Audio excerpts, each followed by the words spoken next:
$431 million more for Tobago Airport. Opposition leader Kamala Persad has called on Prime Minister Dr. Keith Rowley to explain what she claims is near $500 million in cost overruns for the construction of the new terminal of the ANR Robinson Tobago Airport. According to Persad, the price ballooned from $1.2 billion to $1.7 billion. Speaking at the United National Congress (UNC) cottage meeting at the Los Lomas Government Primary School last night, Persad also said the Prime Minister has questions to answer with respect to the failure to ensure proper testing and compliance with the project, which could lead to legal ramifications, particularly if allegations of rubber stamping documentation without proper inspections were proven true. She said that the Tobago Airport terminal was originally estimated to cost $1.287 billion, but there has been cost overruns to the tune of $431.16 million. She added this brings the total cost of the airport terminal project to $1.718 billion, an overrun of nearly 34% of the original budget. She questioned how the government could justify such expenditures when the project was far behind schedule and failing to meet its basic specifications. The PNM government is lying to the country. They are hiding the true cost of this project, and they are rushing to open an airport terminal that is not ready. This is a massive failure of leadership, Persad declared.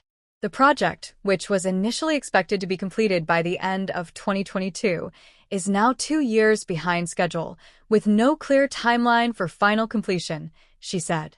Persad recalled that the project was retendered by the People's National Movement, PNM, government in July 2019, and the contract was awarded to China Railway Construction Caribbean Company Limited, CRCCCL, in October 2019 for a total sum of $912 million, approximately $134 million.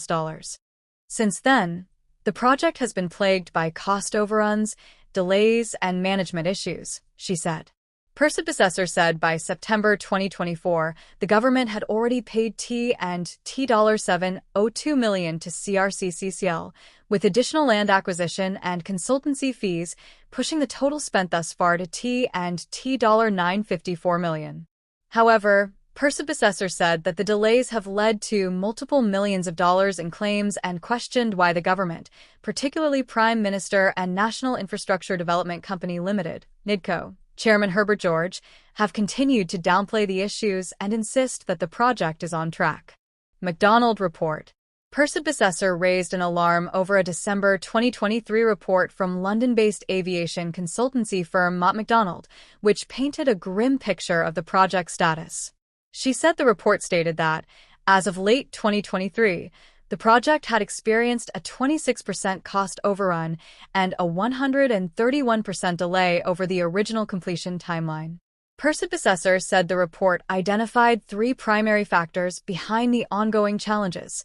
1. Poor risk management and lack of experience. Mott MacDonald concluded that the project suffered from a lack of experience in handling turnkey contracts, particularly in the complex field of airport construction. The report suggested that the contractors and project managers lacked the necessary expertise to deliver the project on time and within budget. 2. Inadequate contract incentives.